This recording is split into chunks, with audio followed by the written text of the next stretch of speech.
The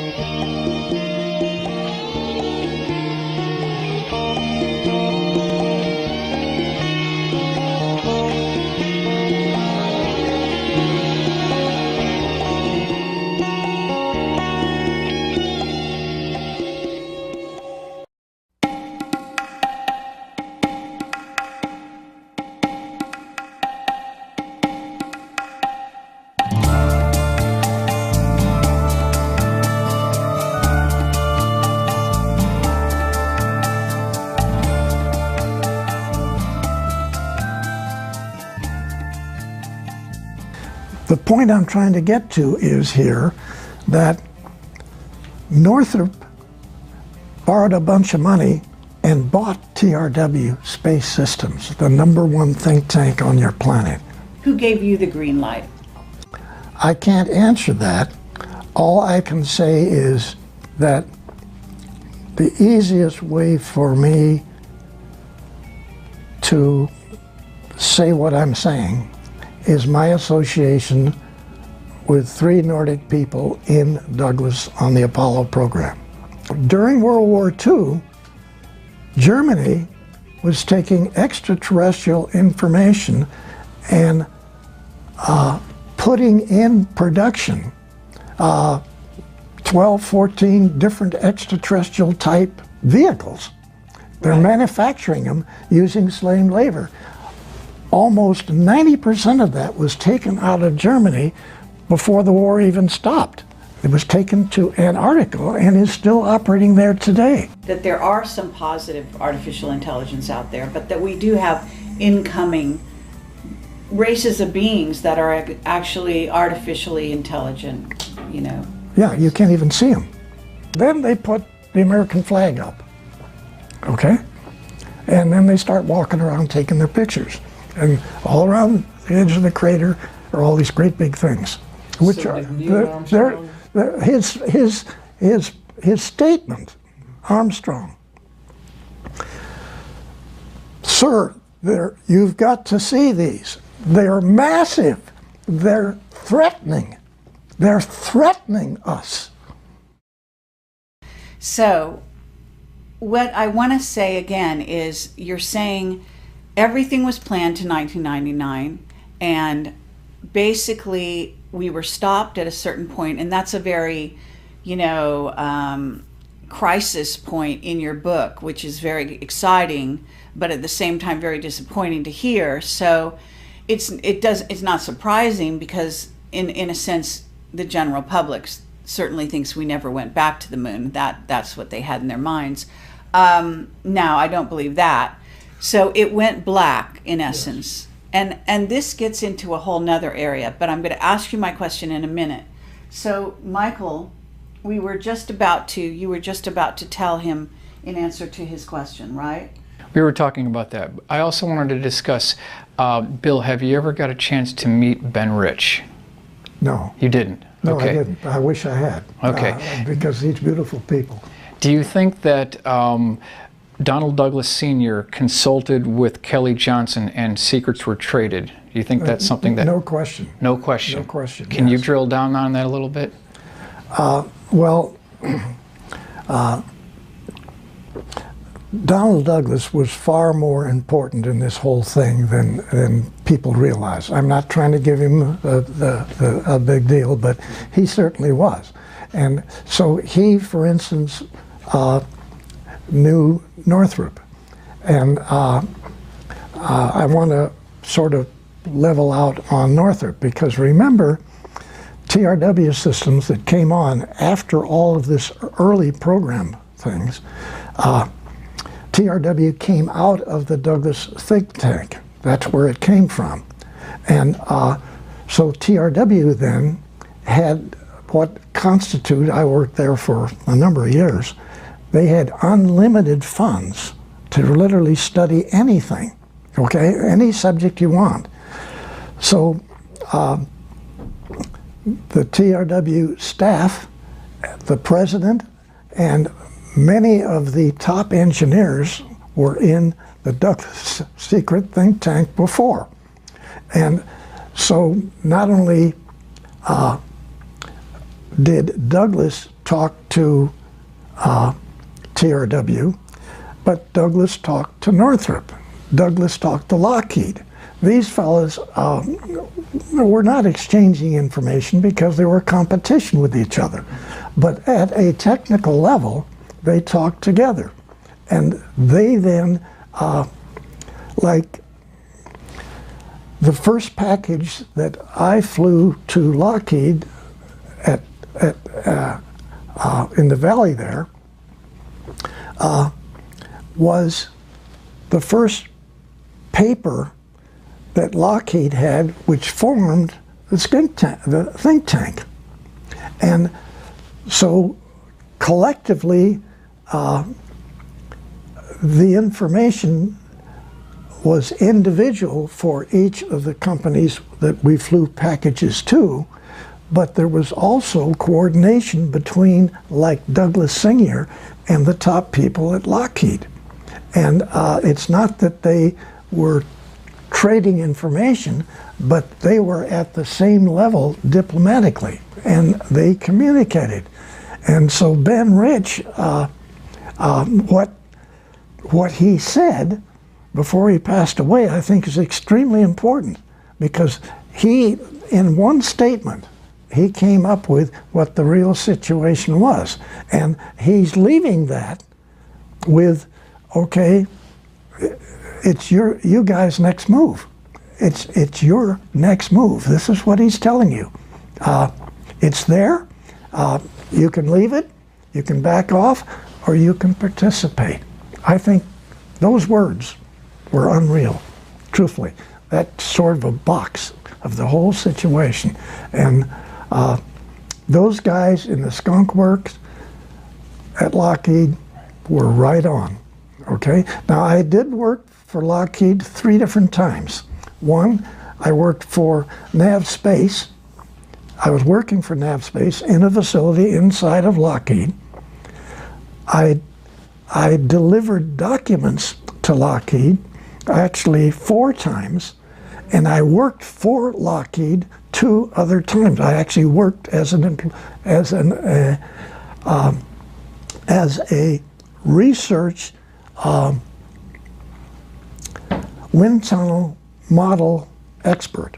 Okay, so and that was the first time I actually worked for Lockheed. But I had delivered packages to Lockheed 10 years earlier, and so my participation with them was then different than my participation with Northrop, because I actually worked for Northrop for 2.5 years. And the point I'm trying to get to is here that Northrop borrowed a bunch of money and bought TRW Space Systems, the #1 think tank on your planet. Holy cats. I mean, this is wild. Northrop borrowed some money. They went to Virginia. They bought the U.S. Navy's shipbuilding company that builds aircraft carriers. The massive #1 facility on the planet that builds aircraft carriers. Now listen to this. What did they do that for?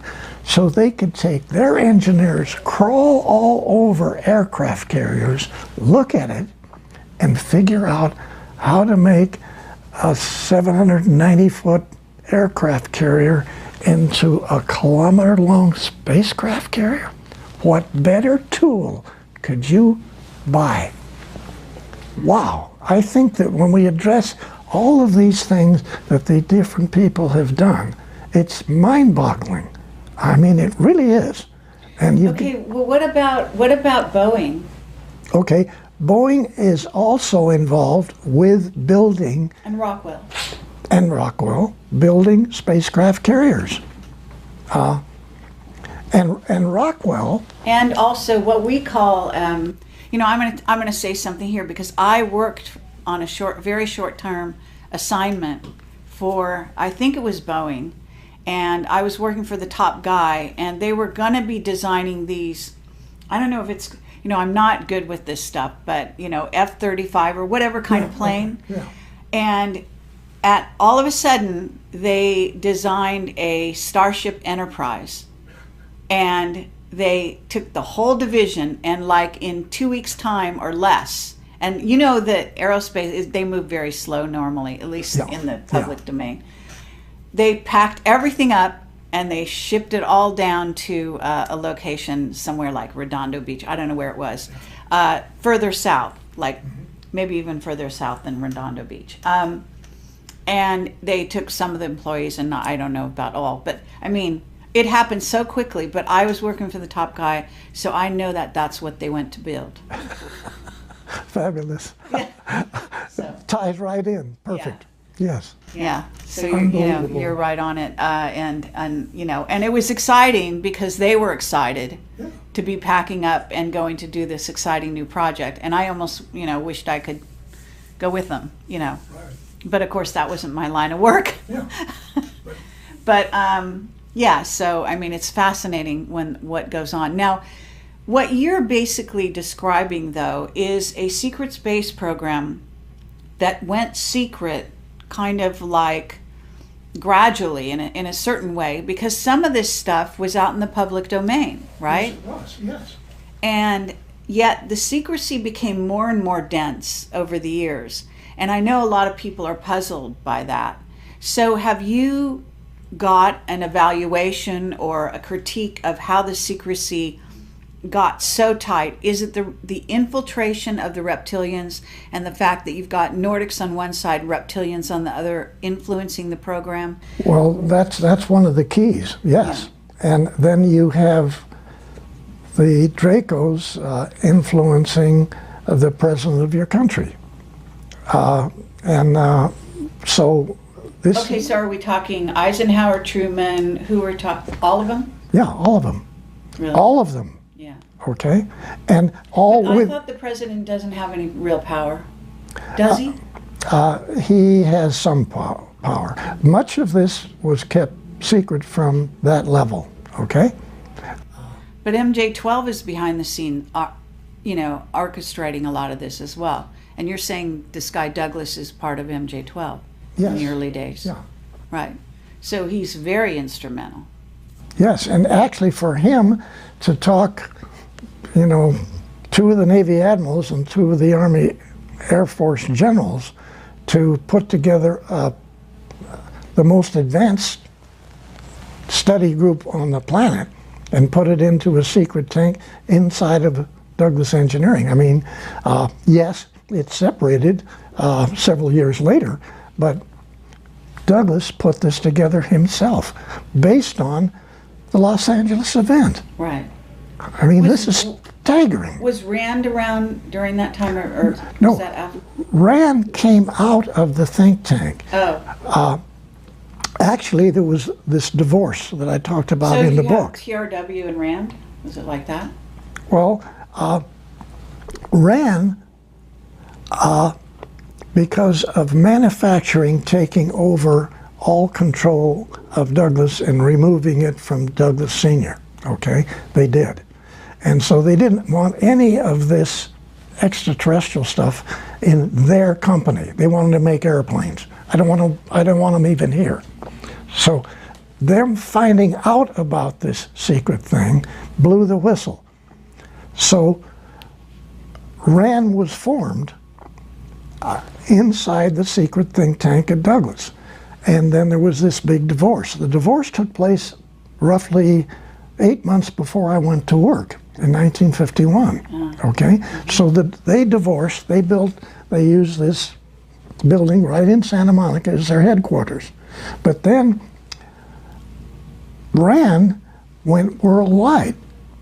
And if you go down to San Diego and you go out to Point Loma so you can get a view of San Diego, you go up to the top there where the view is. As you went out there, on your left side, underground, that's all RAND. On the right side is nav space, underground on both sides. You're there looking at San Diego. Right over here is all of this massive RAND thing, and all the way back on this side, nav space. You don't realize what came out of the Douglas think tank. How many years is this? That's 70 years ago. I mean, this is crazy. Okay, but let's also talk about NASA a little bit. Okay. Because at a certain point, I mean, you're coming from Douglas. This is a aerospace an aircraft company, and you're bringing changes to Apollo that affect NASA. Yes. Okay, and top dogs at NASA are Debus and von Braun, and they're Nazis. Yes. And they really were Nazis. They were. They're Okay. SS. And okay, so it appears from your book even that NASA is maybe the first place that's infiltrated by Nazis and that ideology. Yes, that's correct. And so Paperclip was not just 10 or 12 German fellows coming here. It was a massive number of a tremendously massive organization that a little bit of it went to Moscow. All the rest went to Antarctica, in those big caverns in Antarctica. You got 5%. Meaning U.S. U.S., yes. Okay, but Britain got some. Yeah, but yeah, there's little bits. Okay, we, von Braun and Debus, were both principals in that organization in Germany, and so you say, well, we got good ones. There were other good ones too that the Russians got, and many of them were still managing construction of extraterrestrial spacecraft carriers, which were being built underground in Germany during World War II. Okay? You mean when they came to work for us, they were continuing? No, during World War II, Germany was taking extraterrestrial information and putting in production 12, 14 different extraterrestrial type vehicles. They're manufacturing them using slave labor. Almost 90% of that was taken out of Germany before the war even stopped. It was taken to Antarctica and is still operating there today. Right. New Berlin. Yeah. Yeah. Unbelievable. Right. Unbelievable. So is that why John Kerry went down to to Antarctica while we had a presidential election being held? Okay. Okay. Well, I have whistleblowers who've talked about Antarctica, and I've released information about this. Now, I'm not a whistleblower, okay? I am simply an individual You're who has sanctioned been by the military. That's a whole different ballgame. Okay. All right. You're coming from a completely different angle. Most of the people that I deal with have worked in above block top secret. Okay, I may even have worked with you or near you, but they have come out of the organization. Then they start talking. In some cases, violating their security agreements. Okay, I don't know what that's all about, but I am just trying to put it aside. I understand, but this is a radical change for the military to be actually bringing one of their own forward in this way. And I wonder if your enthusiasm is it going to be catching? Are there going to be others like you? This is what we're hoping will take place. That's what I'm hoping will take place, because the public needs to know about this. The country needs to know about it. The planet needs to know about what has taken place. And we've been lied to. I say this over and over. We've all been lied to for a minimum of 6,000 years.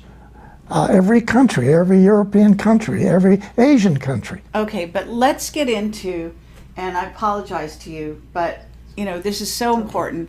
Why do we need to know now? Because I get the feeling that you're actually coming forward at a critical time because of something coming.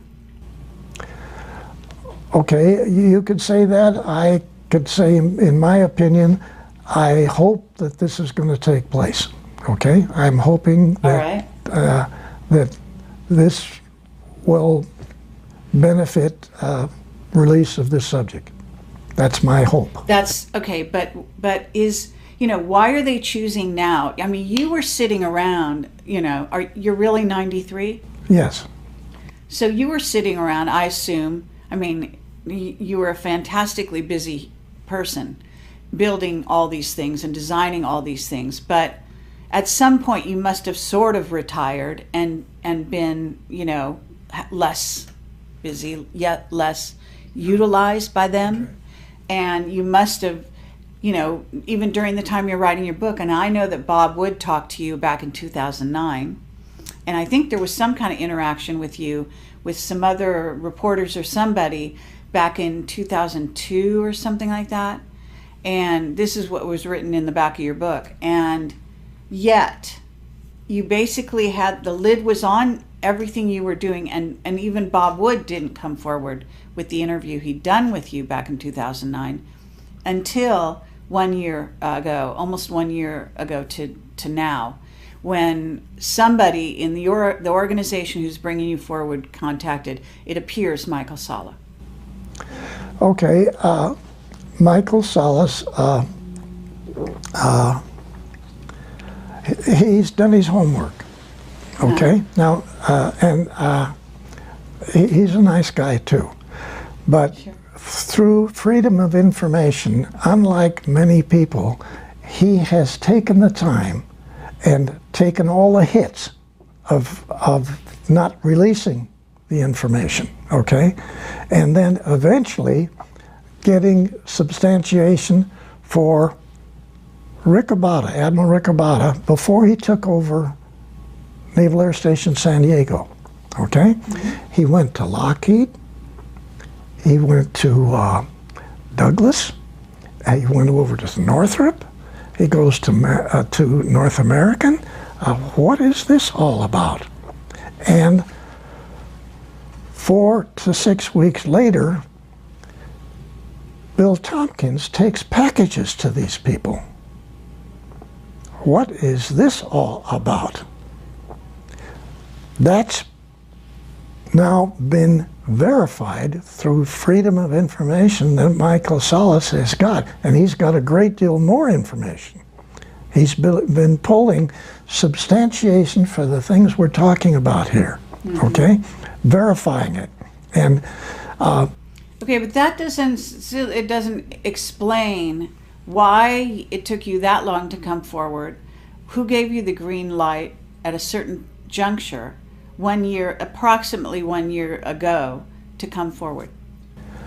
Well, actually, it's not like what happened 1 year ago. That I don't even know what that answer is, because let's go back to the south part of Oregon and this Navy League Council that I set up in Oregon. And I had my ship models. I put them in the big mall. We could talk about it. There was an article in the paper that some people in downtown Medford, Oregon, were going to have a Navy League Council.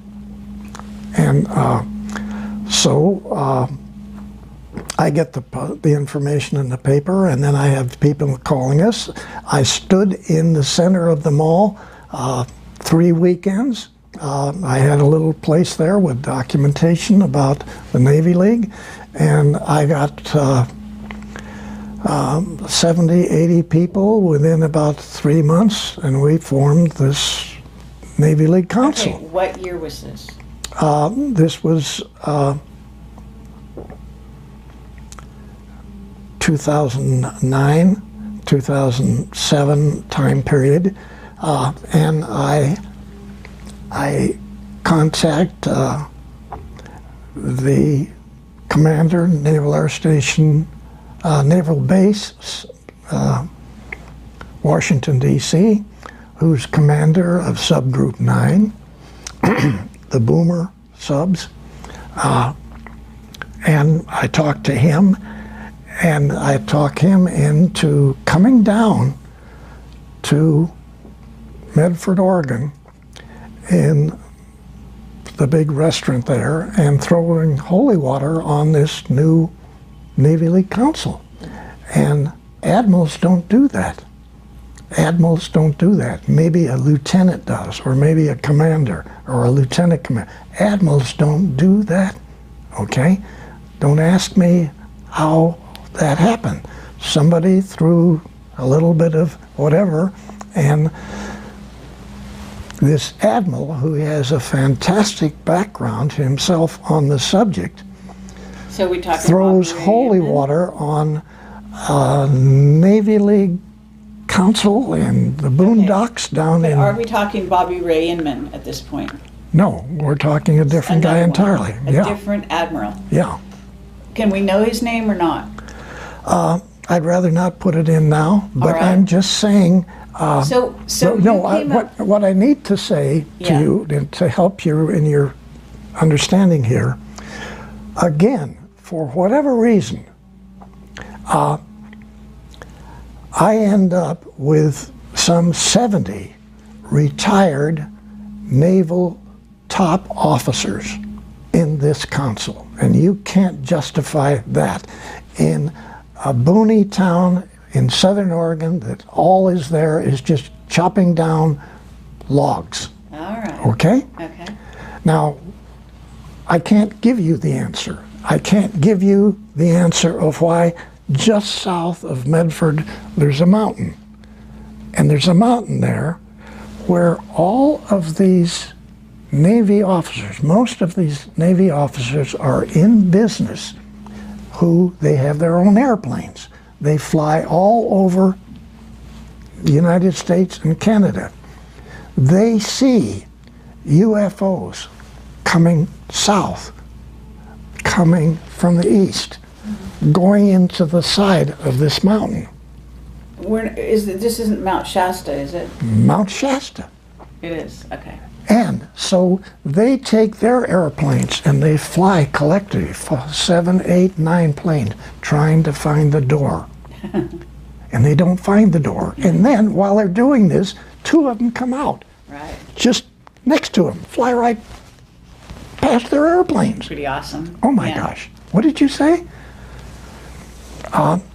So what are all these, how, You know, look, you're in contact, even to this day, with Nordics. You're being influenced. You're being communicated with Telepathically. Yes. Okay, so that's what they did. They basically kind of telepathically said, "Hey Bill, this will be a great idea for you.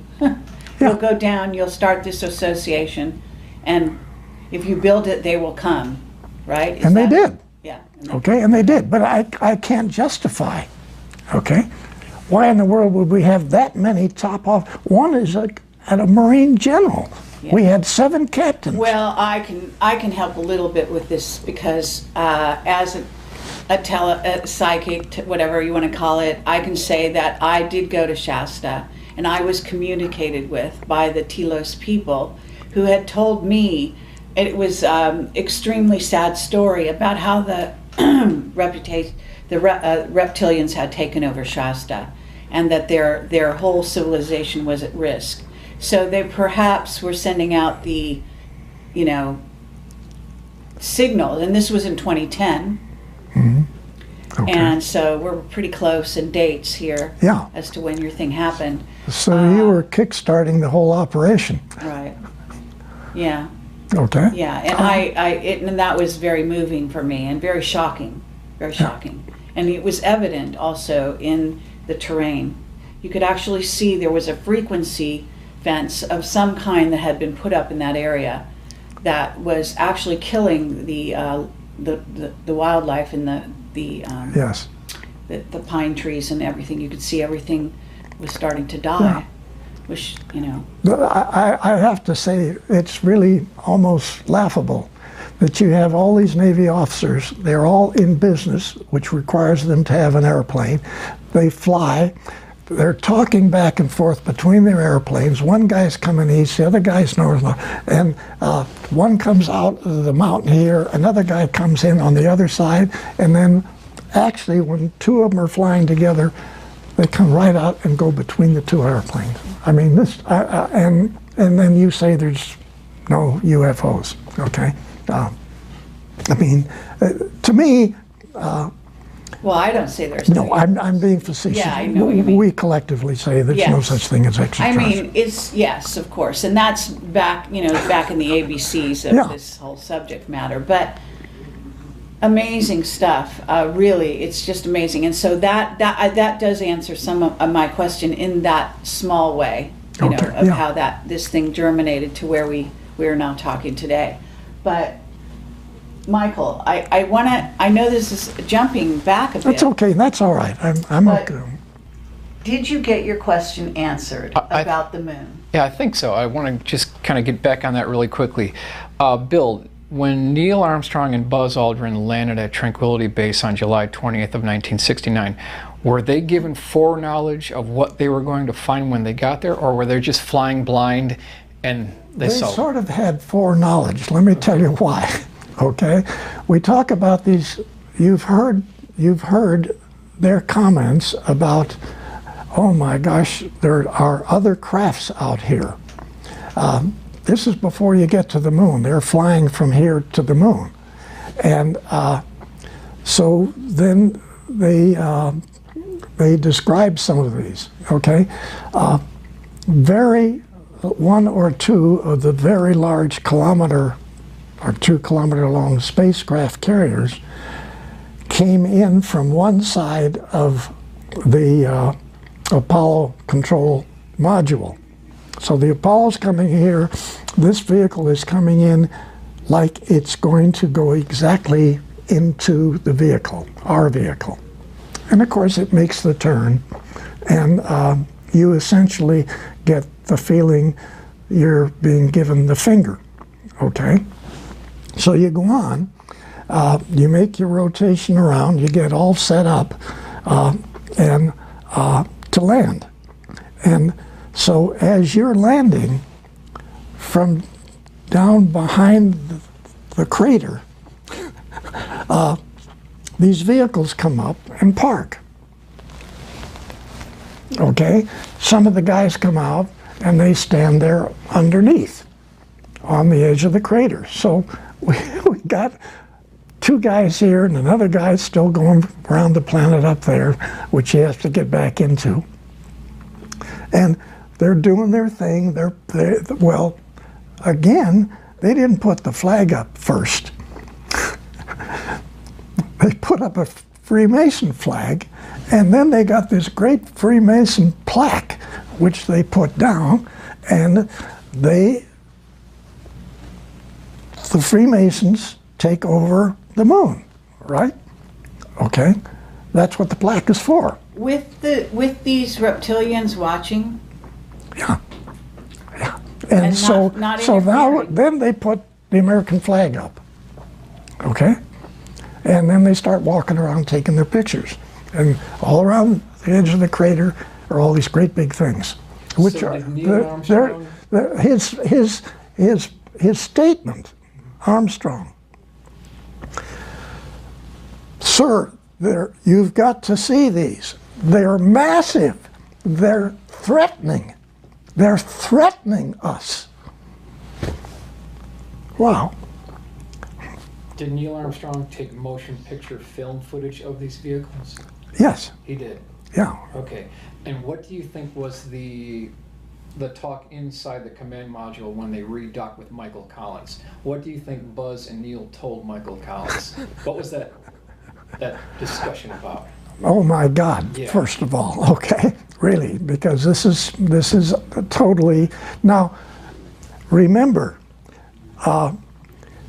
we had sent up vehicles with cameras on them to go around the moon to try to figure out, all of the requirements, not only for the selection where the landing was going to be, but try to come up with some sort of a feel of what our situation was going to be when we got there, okay? So that's all been going on before. So we have seen and we have photographed structures on the other side of the moon. And next to those structures, a ways away, are foundations of many different buildings that are there. So we've already photographed. We knew that. Okay, well, I'm going to go back even further than that, though, because we know the Nazis had been to the moon, right? Yeah. You admitted that, and not only that, but one of my witnesses, Mark Richards, is Captain Mark Richards from the Secret Space Program, from Space Command. He is a Navy, he was a Navy officer on the side of the Navy, and he was, I don't know if you've ever heard of one of the craft that he was famous for flying, which is called Minerva, which is an artificially intelligent craft. Vehicle that very few people can apparently even interact with, let alone drive. Yeah. So he's in prison in Northern California because he's, I guess, he's been framed for murder, and he's the enemy of the reptilians who are in office and Dracos. But he said that by the 60s and early 60s, we had a base on the moon, even though we'd been told no, we couldn't. Okay. And he said that's because Curtis LeMay wouldn't take no for an answer. Could be. I don't know. That sounds a lot. You don't know about that No, part. I don't know. Okay. But that could be possible. All right. Okay. And he read your book because I sent it to him, and he said it lines up with everything he knows. Okay. I'm sorry he's in prison. Yeah, well, I think that, you know, with your revelations, maybe someone could actually turn some keys somewhere and get him out. Yeah. He's almost an elderly man at this point. He's in his late 60s, I think. Oh, okay. Not as old as you. Yeah. But he was chosen the same way you were, he said, when he was very young. Well, that's where I was trying to get back to him, that it's not just one or two people that are selected, okay? There's hundreds and hundreds of these people actually all over the planet. There's Russians too, and there's Chinese. And so, but unfortunately, not making this nice, some are on their white hats, and we like them, but we've got a lot of people with black hats that are selected to implement whatever. And this is a real problem. And you can't cover this part of it up and just say, I don't believe that, okay? Oh, yeah. We are stuck with situations, plural, not one, but situations with which we don't have control over. And we are being used, we have been being used, and I hate to say this, but we're just a laboratory for them. Stop and think, that's not your moon, this is not your planet, and they own the planet, and we are their lab.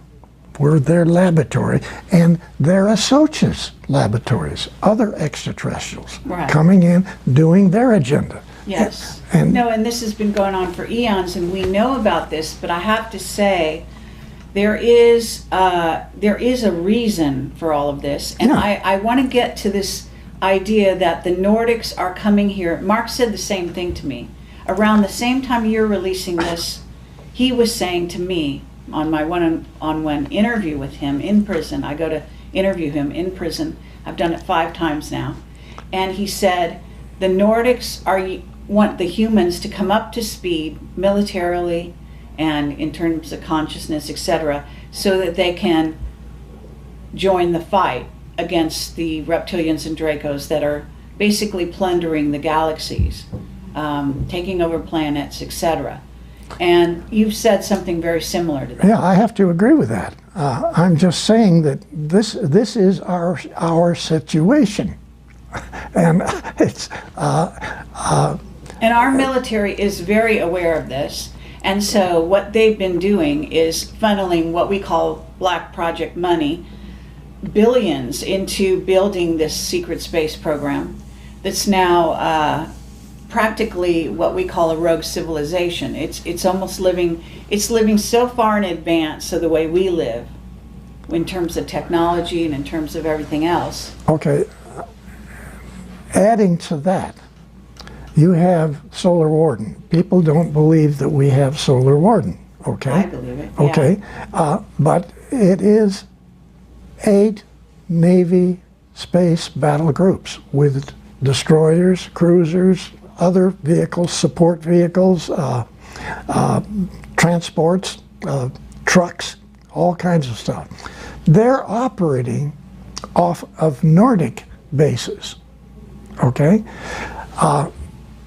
Their families, their children, live in Nordic facilities. They go to Nordic restaurants for food. Just like the 6 people in Lockheed, which are here, working, or they have their own facilities in an area in Burbank. Those 6 fellows have wives and children. They're in the public schools there. They go to restaurants and they nobody go. knows their And Nordics. the manager of that 6 group, they are. They have their own mission, which again is talking about this region of the galaxy, this arm, and so they could just as well have been on board the moon facilities, but they're local. And yes, once in a while they help the skunk works, but that's not their job. They're not contracted. And okay, he lives 3,700 comparable years, and so do the children, the wife. Okay, the children go to the schools, but every hour they put in class, they're being taught telepathically their own information, because they can finish a 4-year college degree by 9 years old. Mm-hmm. Okay, sure. And they're right here in Burbank. Now, yes, we've got all this other stuff out there too that's being operated in the same manner, and those people are they're not necessarily here as a contract to help Lockheed, but yes, they do once in a while talk with the skunk works, make side issues, make side suggestions. So. Okay, but what about you? Because you're 93 years old. Were you not offered to live 3,000 years, or did you? What's your relationship with them? Are they just giving you upgrades so you lasted even this long, or are they gonna allow you to leave the earth and leave this body, this vehicle, and go back and join them? Okay, let's talk for a minute about extended life. Yeah. Okay, now extended life didn't start here in the United States last week. Okay, mm-hmm. Extended life was even implemented into the information that the Draco Reptilian group educated some of the German people. So no doubt about it. Yeah. Now, so again, you say, well, what's extended life? Extended life was heavily involved in the secret think tank inside of Douglas. Okay, another subject. But then at TRW, where I worked later on, it was a really big program. I mean, really big program with hundreds of people involved. Okay. But even before that, the Nazis were reverse aging people. Yes. I have a witness about that, who actually said Werner von Braun was one of them. Okay, I've heard that. I don't know that. All right. Dr. Debus, all I got was he shaked his head. So I don't know that when that came up. Shaked his head no or yes? No. So maybe he was, I don't know. Right. All Well, right? But, why would they tell us? yeah, but okay. whatever. And I spent a lot of time with that whole week with essentially the #1 guy managing NASA, okay? Right. Von Braun was supposedly the head of everything. Debus was the real head of everything. Okay. Okay, back to extended life. As it is sort of addressed today, what you do is you take an aspirin-sized pill, one every month for 4 months, okay? Or it could be an injection. Immediately you start feeling much better, okay? Immediately you start feeling much better. At the end of, or probably way before 4 months, the guys revert back to the latest number is 29. I've heard 23, I've heard all different dates, but say you go back to 29. So you've got everything physically that you had at that age, muscular, everything. And the young ladies go back to 21, okay? You have everything that you had at that point, plus you have a minimum of 400% greater capability of your brain, okay? Okay, so that you have said that on other shows. Now I want to know, again, what's their relationship with you? Are you going to take one of those pills one of these days? I want to sign up for the program. You do? Yeah, I want to sign up with the program. I want my wife to sign up for Okay. it. I want my son to sign up. I want my daughter and their families to sign up, okay? But is there a but in there somewhere, or is that fine, or have you gotten an, okay on that? Or? I haven't been able to sign up yet, Oh. okay? But I'm just saying that's a very real program. It has accomplished both men and women to move partway back, not the full 400% of the mind, but like 350, okay? The plan is 400% maximum, maybe 800% greater use of the brain. Obviously, what the Nordics are already using, okay? Because the Nordic guys and girls go to 3,400 years. Come on, comparable years. So this is, again, part of our problem here, because we're being taught by the reptilians lies. We're being taught incorrect information, even incorrect astronomy. Yes. Everything is incorrect. Yeah. This is insane. Okay, but one footnote. The Anunnaki that Zecharia Sitchin talked about, the Anunnaki are these reptilians, are they not, in most cases? Yeah. But there are some positive Anunnaki, are they not? Aren't there? In other words, that have started to change their ways, let's say. Yes, and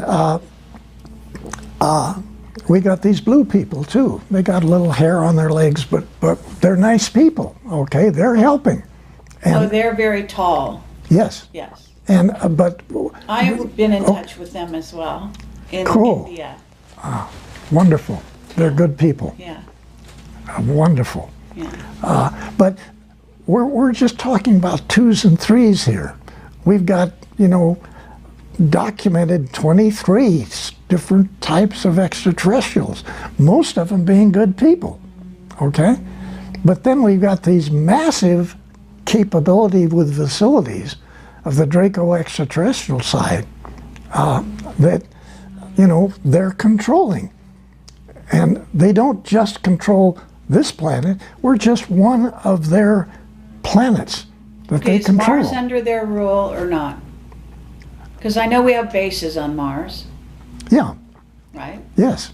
And so I one of the whistleblowers out there says there are wars going on because there are different bases on Mars between those bases.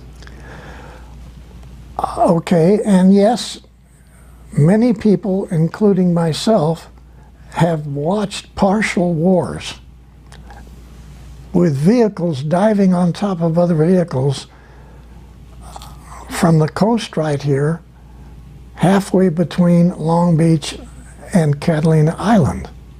Oh, sure. 4 or 5 o'clock in the afternoon. 2008, 2009, both. Okay? Watched them both. One of my witnesses was killed. He was the guy who ran iPod.org. It's a website that was out there, and he had set up a camera on his balcony and filmed wars at night over the skies in LA and off the coast. Yeah, it's unbelievable. And eventually they killed him. Yeah. Now, of course, it's the Dracos or whoever that killed him, right? Yes. So let me just ask you, do you feel that you're psychic enough to look at someone and know if they're Draco or not, or reptilian and shapeshifted? I have said that I don't have that ability. I at times pick it up. Right. Okay? But I don't have that expertise. Okay. But I can, for some reason, I know that SOB that was right down the hallway, right here when we came in, could be a problem. Oh, wow. And I don't know why he was down the hall. We sort of were on the run to get in here because you wanted to get started. Sure. I saw him. Okay? That's great. And I don't know what that was. Yeah. No, He knew you were here. Yes. Oh, come on. We're so surveilled. It's crazy. Yeah. No. Well, I want to talk about AI as well. And I don't know if we're completely done with this reverse aging idea. Well, I think it's far enough to say that that's real. Yes. That within supposedly less than 24 months, that program is going to be available to some people. Now, if you have enough money and if you have enough facilities, maybe you can get on the list first. Okay? I don't know how that's going to work. Right. Well, there's also a spiritual component to all of this that we haven't really dealt with yet. But I also, I have so many questions, and I know that you probably have a few. So I want to give you some time.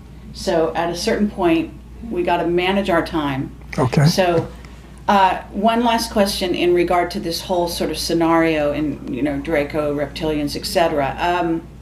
Mark Richards talks about the raptors as being a group of reptilians that went off planet after the dinosaurs. That when they said that dinosaurs went extinct, they didn't actually go extinct, but they're a certain group of them, from what I understand, went underground and stayed here, and then a certain group actually left the planet, and they're called the raptors. Have you ever heard about the raptors? I've only heard what you've just said. Okay, and that they have aligned themselves now with our Navy and Air Force. They're closest to the Air Force, and that they're working with us because their queen was basically told, in essence, that their trajectory of their race would be more positive if they align themselves with humans in a positive way instead of continuing to eat us. Okay, I guess I don't know that. I'm not familiar enough with it. But you do know that reptilians and Draco, the blood sacrifices, the whole Luciferian thing, the kids being killed and eaten. I mean, that humans have been eaten and taken off planet, et cetera, and used for slaves in other colonies, etc. I hate to say that, but that's far worse than what you've just said. It's far worse. Yes, far worse. Far worse, yeah. And that the whole blood situation is it's unbelievable, and right. I don't know how we say that to the public. I don't know how. Well, wait a minute, just a second. On that part of this whole subject, to me, if we get into that, and I know all about it, okay? All right. Far more than you know. Sure, all right? I'm sure. When we get into that, if we release it, 70–80% of everybody that listens to your program is going to say, you're smoking pot. I don't believe that, and I don't believe anything you people talk about on extraterrestrial. And it's going to kill what disclosure is trying to do. That's my opinion. But you know the pedophilia is starting to be exposed everywhere. You know that much is coming out. Oh, yeah. But you know the part that I don't want to talk about. I hear you. Okay? Yeah. Saying as much as you said right now is actually great. Okay. You know what I mean? Yes. Because you basically are, anyone who's hearing everything else you say is going to have to come to home with this. And if they want to know more, it's out there. It's more and more, it's out there. Yeah. Now, I'm not going to speak for Bob, but Bob Wood, Dr. Wood, who's worked with me on my book, okay? Yes. He's a genius. If we were in the conference room and we were talking and there was a big table there, he would have his fist like this and he would slam that table. I want every GD thing exposed. I want it all Good out. for him. That's lovely to hear. And I have to say, I'm having a hard time disagreeing with him, but Well, we can do another interview on that subject so that, you know, this one, it goes out, because I know you really want this information out. You want people to start to wake up, and we don't want to turn them off to any... we don't want, you just said degree. it, we don't want them to be turned off. We don't want them to not believe what's being said, okay? I know, but and this, yeah, it's... and some, we can get into it partially, but I'm saying, I personally don't want to be involved in doing what Bob wants to do. It's too heavy. I think it's going to really hurt getting more people to get involved in this subject. Okay, they're going to say that Bill Tompkins is smoking pot. I don't believe one damn word. I don't want to hear about any of this. Okay, Yeah. I don't want to hear about it. I understand. Let me say, because I have interviewed people about these subjects and dealt with this and Mark Richards is very open about it. Yeah. Interestingly, but he's in prison, and so they think he's got plausible deniability, says no one's going to believe someone who's in prison. You know what I'm saying? Sure. So that's how they allow that to happen. But I do want to say my philosophy on this, which is humans are not protecting themselves. They're not protected. And so if you don't warn them, you're culpable. The next time somebody gets snatched and eaten or taken away, or their child, and I'm more concerned about the children, obviously, than anything else. That's you know. That's it. That's what. And so that's my statement. My statement is, I care about the children, and I want to protect the children. How can you protect a child? You must tell them. You must tell their parents what's happening, what's really going on this planet, and it's about time we humans are able to protect ourselves. There's a lot of New Agers out there who want nothing but to believe that there's ETs, definitely, but they're all hearts and flowers and good guys. Right. Yes. And this is such a dangerous thing to put out there, because again, you get humans that will not be able to protect themselves. That's and also not understand. Some people get the wrong idea about Camelot, but I'm actually in favor of the military. I know it sounds crazy, but I actually understand that we have a lot of military that are putting their lives on the line. Yes. In a daily basis to protect humans that have absolutely no idea that they're in danger. You're right. Absolutely. I agree. And that's got to change. Yeah, it's got to change. Yeah. So, I realize that people have no idea what a brave man you are. Oh. You are, I just wanted the statement made on my interview here that the courage that it takes to actually do what you're doing right now is phenomenal. Really it is. See, I can get away with this because I'm a journalist and I can say anything and people will say, she's crazy, and just not listen. But someone with your stature, with your reputation and your documentation and where you were and where you come from and all of that, this is substantial. I don't think people can ignore you. I don't think they can. Well, I sure hope they don't, because frankly, we need help. Yeah. We need everybody involved in this. That's not a lie. We need help. Yes, absolutely. So at this moment, what I want to do is I'm going to get back to AI at a certain point, but I want Michael to ask any questions he's burning questions that you have right now. Okay, that's fine. Bill, let's switch gears here, but we're still on the same topic of naval programs. What was the primary mission of the 1946 naval program known as Operation High Jump, and what really happened? Very interesting. Essentially, the World War II had ended. We didn't win. It's just sort of ended. And the Navy had been involved with the German facilities in Antarctica and the Draco Reptilian facilities in caverns in the Antarctica. And this program was well accepted. And then when paperclip took place, this is where many of the German elite technical people left Germany and went to their facilities in Antarctica. Some of them went to Russia, some went to England, and a large number of them, von Braun and Dr. Debus and their people, came to the United States. So there's an admiral called Admiral Nimitz, and he got with another Navy admiral, and they formed the largest U.S. Navy battle group that we had ever had, with the number of ships and the number of facilities, personnel. There was over 400 airplanes involved.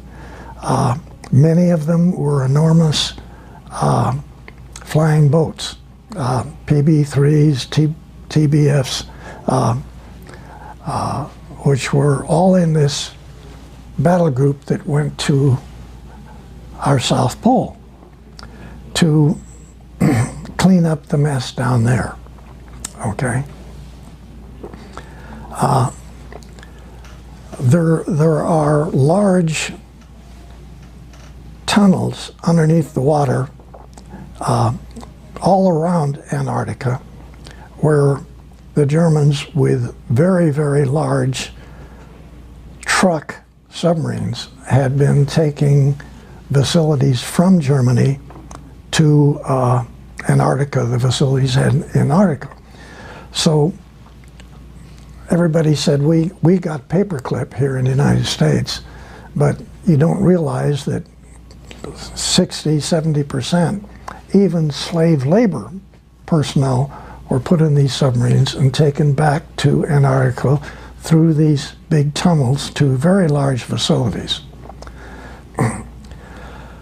So yes, there were extraterrestrial UFOs there too, and there were some production German UFOs also. So when we got within what you would call battle range of Antarctica, we had already flown half of our aircraft to the other side of Antarctica with the facilities to enter the mainland from the other side. We were going to come in from essentially the Pacific side. So UFOs came up out of the ocean at both sides. They eliminated every aircraft, including all of the helicopters, flying boats, every aircraft we had were eliminated in about 20 minutes. We had already started operations, landing type operations. And those ships and all those personnel were sunk. They ended up going to the bottom of the ocean off of the coast. So Admiral Byrd and Admiral Nimitz, with the tail between their legs, took off back to the United States as fast as they could go, okay? And never went back. A little bit like going to the moon and never coming back, okay? So that mission obviously failed to do any damage because they were supposed to go out there, pick up a bunch of prisoners, bring them back, and then blow up all of the facilities with this massive U.S. Navy battle group. And we didn't do that. We came back and we're not going to do that again. I think that basically says what the mission was and what happened, okay? And essentially, you haven't gone back again since, and you probably never will. So you don't have the capability to fight the Draco Reptilian technical capabilities. But there are people going there. Yes. There are military going there. Yes. And they have also a telescope there that's supposed to be specially stationed to look for the incoming of Planet X or Nibiru or whatever. Well, they have a facility there like you have, your Air Force has at the Offutt Air Force Base in Omaha, Nebraska. There's a picture, a drawing that I made in the front of the book where it shows the command center, which is not a command center. What it is, it's a receiving center for information in this part of the galaxy, right, for us. And then you have a separate command center that the Air Force has in that big mountain range. But the one we're talking about is like the Dracos have that the SS still uses, which is in Antarctica, and it's a controlling area of incoming vehicles that are not German or primarily not reptilian Draco type facilities. They could be Nordic, and they don't want the Nordics there. So that telescope facility also has much greater capability than any telescope that we have, and we just had in the last couple of 3 months found out that there are 2 trillion galaxies out there. Wow. So we got better capability as far as we're concerned. The ones that the Draco Reptilian have in Antarctica is much bigger than that. Wow. Okay, but how is it that the humans are they do go down there? Are you saying that the ones that are allowed down there are Draco or Reptilian, or are you saying that they allow them to come and go because that's some kind of treaty or arrangement? Well, it's just a arrangement between what was left of the SS and the people that are working in Germany on extraterrestrial vehicles. They have them in production. Still. Today. And you went down there to clean that up, and you didn't win that battle. So there's still communication with even humans from here to Antarctica, and you have Draco Reptilian guys running your governments of every country on your planet. Of every government. There you go. Wow. That's quite a statement. Does that answer your question? That answers. I'm sorry. It's not what we want to hear. No. Okay. Not at all.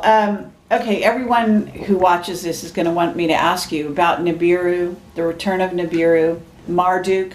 You know who Marduk is, and you know Anu, and you know all of that. These are the head Anunnaki. Do you think that are you able to talk about a return of a planet, or is it a planetoid? Is it a, you know, Dyson sphere? You know, I'm going to have to say, I'm not familiar enough, other than the title, with that operation. So, frankly, I can't help. Okay. That's not my area. All right. And I know about it, but I know of it. Okay, have you been told, let me ask you this, Mark Richards says we're about to start Earth changes in a sort of a more major way. What I notice about Earth changes is a lot of times they're orchestrated and they're created by, you know, by men or Dracos or reptilians, and that they're supposed to start here at, you know, the beginning of 2017. And Camelot was always told I've been doing this for over 10 years, that 2017 was sort of the kickoff date for a lot of so-called Earth changes. So Okay. have you heard that? Let me talk a little bit about a different involvement of that. All right. Okay. I had a cousin, is Walter Handon, in our family here, who was 3 years older than me, about the same age as my brother. And after, say, 1933 time period, we were just kids living in Hollywood. Walter's house was, he was the only child. His dad worked for the railroad and didn't make much money.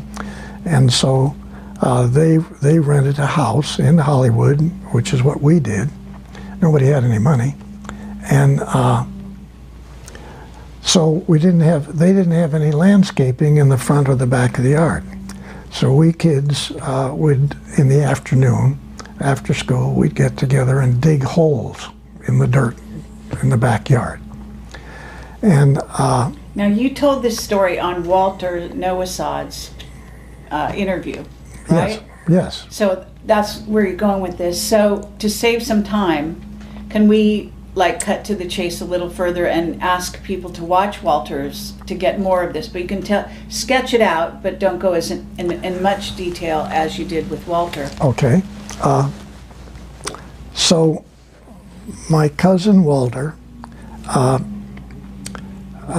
became a geophysicist, astrophysicist, was later Dean of Texas M down in Houston. One of the 5 top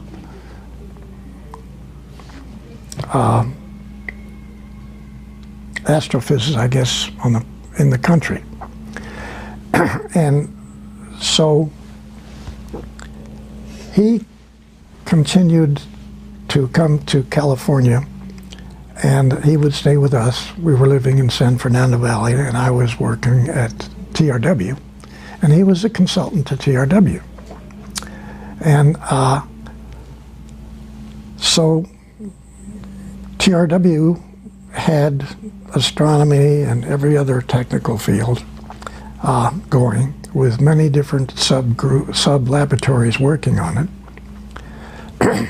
And so we were very, very aware of the problems geologically with planet Earth. And this gets into not just Noah's problem, where he had the flood and he took care of it quite well, but there had been 7 floods since Noah's flood, and one of those was really bad. But what takes place here, and is a little hard to visualize, way back, the planet only had one continent, and as we know, those continents Well, the planet was trying to fix its uneven rotation. So the planet separated into different continents. So what's taking place since then, on every so many years since that took place, two major things take place. Well, three, I'm sorry. One is that every so many years, the planet has literally dozens and dozens of volcanoes all running at the same time from Alaska down the Pacific coast to the Pacific coast of South America. They're Ring of Fire, what's called. And they have these continuous volcanoes all going. Fouls up the atmosphere on the planet to where a lot of people don't make it. A lot of fish don't make it. Now, then separately, we have this situation where we have earthquakes. Some of these are really bad. Then the third thing is the real problem. Today, as we're talking, the Pacific plate is climbing up on top of the American plate, which would be United States, and it's getting ready to push it down into the magma. And the same thing will happen in South America too. It'll climb up over South America and push the Andes and everything on down into the magma. So not too many people live through these kinds of events. So essentially, planet Earth is not a really choice place to live from the geology standpoint. We know that there are hundreds of million galaxies out there. We know that there's millions and millions of stars in our own galaxy, and that there are millions and millions of other planets which are at supposedly the right location out from the star, not too close in, not too far out, rotating, which produce unbelievably 2 and 3 and 4 times the size of Earth, total Eutippides, unbelievable planets, unbelievable atmosphere, gorgeous places to live, okay? So when the people in the secret think tank inside of Douglas were doing their studies, they came up with a thrust to review the geology of the planet, confirm the situations with the support of the Nordics of moving people off of the planet to other stars, planets that the Nordics are very, very aware of, and live their utopian lives. Okay?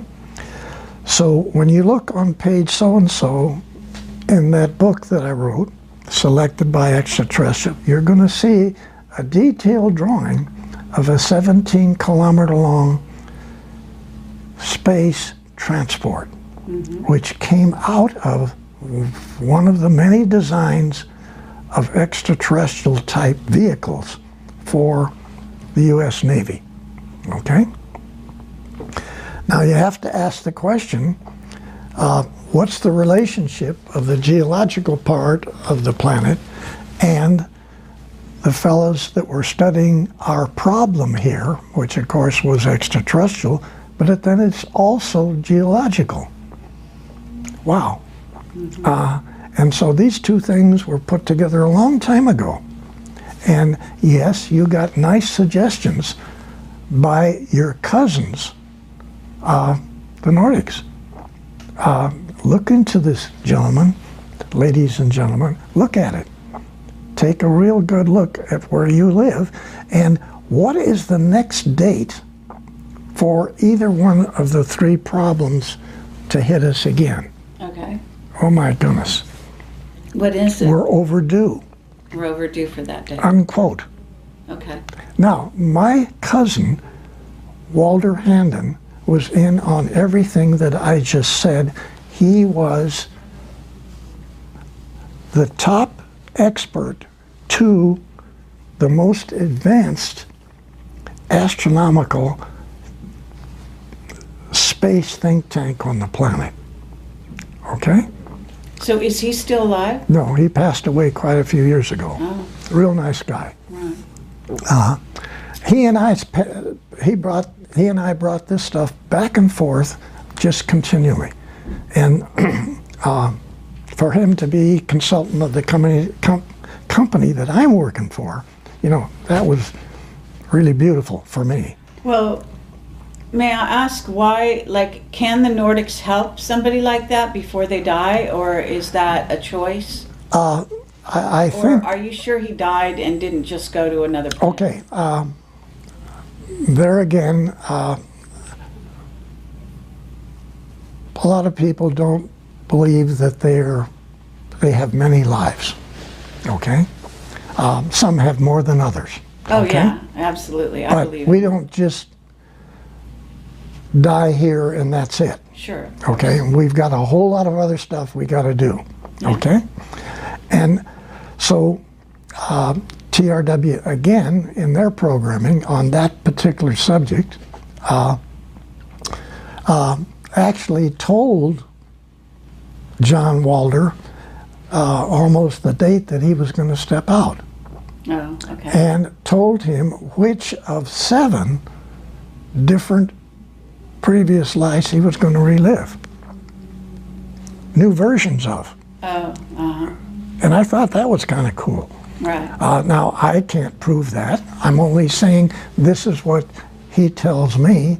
Well, it makes And, sense. and I'm saying that I personally, my wife and I, our family believes that, you know, this is only part-time here. You got a real job out there. Sure. And so there's got to be that relationship, yes. Absolutely. Okay. Very In good. fact, you're going to have a lot of fun in another one of yours. I know that. You do? Really, you're going to have a ball. Okay. So what I want to say here is about artificial intelligence. Because when I dealt with Mark, we know the reptilian and the Draco threat and all of that. Yes. And other ET races as well, of which there are many that are still, you know, negatively, what I would call negatively based. And maybe as big a threat as they are. The chromaton comes to mind, the dragon moss, and there's also some other very diabolical creatures that even the Draco and the reptilians fear, Yes, from what I hear. yes, that's correct. Okay. Absolutely. All right. And what about artificial intelligence? Isn't that a threat? I mean, I was told by Mark that there are some positive artificial intelligence out there, but that we do have incoming races of beings that are actually artificially intelligent, you know. Yeah, you can't even see them. There are some invisible ones, yes, he Yeah, said that. you can't even see them. Intelligence. So you've dealt with this? Yes, Yeah? no question. And maybe not 1 or 2, maybe like thousands. Oh, really? Okay, with agendas. Yes. And unfortunately, again, both pro and con. Right. White hats and black hats. Yes. And some of them are essentially supporting Draco Reptilian type of missions, Sure. and some of them are helping Nordic and the blue people. Okay, the blue guys are really good people, really. Yeah, they're got that. Okay. Yes, I agree with that. So, you know. Wait a minute. This little dissertation right here yes. has been fun for me. Oh, good. I'm like having fun Excellent. with you hitting on me. With this, you're trying to bang me. You're trying to hit me over the head. And really, you know so much about this subject. It's unreal. Oh, that's I just have to say, I have to say, well, coming from you, that's what I'm saying. no, I have to say, you're beautiful. You really know what's going on. Thank you. Thank you. Thank you. Really. Well, you know who I have to thank. Okay. So I'm not going to take all the credit there. But thank you. That's lovely Yes. to say. Thank you very much. Okay. What are we on time? What time did you want to get out of here? It's 2 o'clock. It's 2 o'clock. Okay. So we have kept you for a very long time. Okay. I can wrap this up here. I think Okay. maybe this is plenty of time for a person of your age, even Okay. though you're not always going to be this Yeah. age. Yeah. I get Right. that. But so I guess cameras are still rolling, and I guess we should wrap this up. And I want to say thank you I very love much. you. Love you. Love you, and Okay. thank you for your Yeah. service to humanity. Okay. Okay? Appreciate it. And I mean that from the bottom of my heart and the top of my heart. And Michael, thank you so much. Yeah. I Thank know you, you've been Michael. a bit slighted, but your presence Yeah. has been very welcome. Thank you. And we'll try to do this again sometime Okay. if you're willing. Yeah. Okay. Well, you did a No, lovely job. I was having fun. Come on. It looked like it.